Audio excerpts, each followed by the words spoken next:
بسم الله الرحمن الرحيم وتلزمهما المطابقة ولو تقديرا ولا عكس إلى آخره. ګوره اوس ماتن دا خبر ذکر کوي. ګوره چې ما ته وکړه چې کوم ځای کې دراتي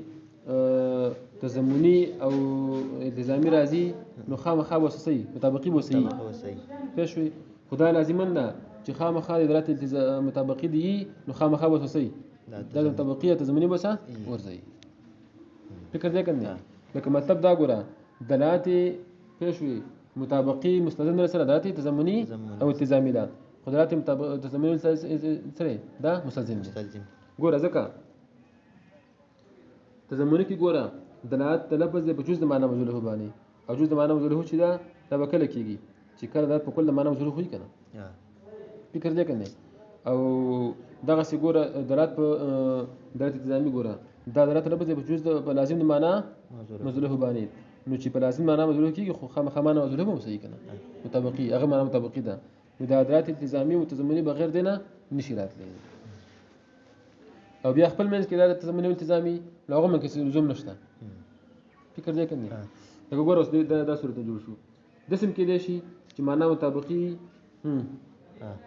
معنا مطابقي وي تضمني تضمني هم صحیح.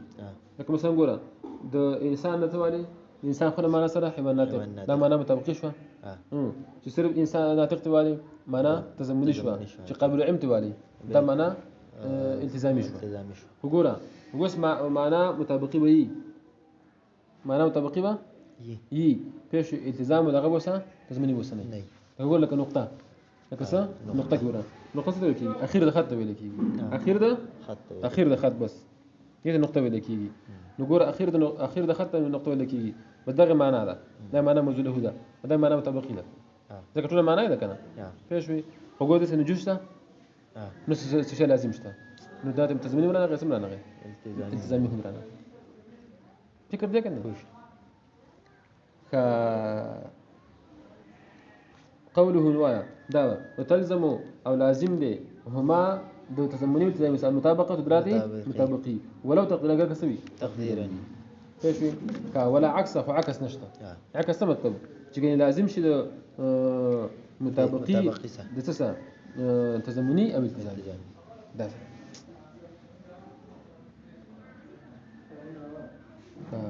قوله تلزمهما مطابقه وتقديرا اذا شك ذکر شک نشته الا کافر وړي دا تاسو پوره دي دا شک ذکر شک نشته چې ان دلالت الوضعيه على كليه الخطكيه ده ذکر دلالت وضعي پېښوي على جزء المسمى جزء معنى مسمى دي ولازمه ولازمه فلازم معنى وزره دي فرع دلالت على المسمى ده فرع څه ده دلالت په مسمى باندې مطلب ده قدرات جزء لفظ دی او دغه لازم نخایو دا فرع سره دلالتي مطابقي ده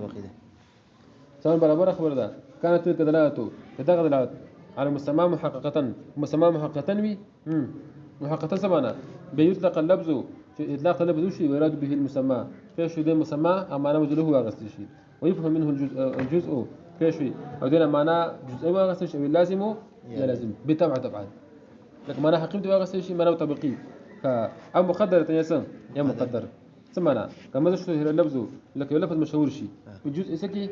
بجزء كي معنى جزء معنى وزنته غسكي او لازم يسكي لازم كي لك معنى مطابقين بفضلات الموجوده هو ذات معنى وزنه والا متحقق هناك بالفعل اگر بالفعل سنه متحقق نه دي لكن معنى مطابقين خوشتا فلك بس مشهور بس كده جزء معنى وزنه كي يابو لازم كي بالفعل اگر كنشتري الا انه واقع تقديرا لكن ده واقع تقديرا ده كنه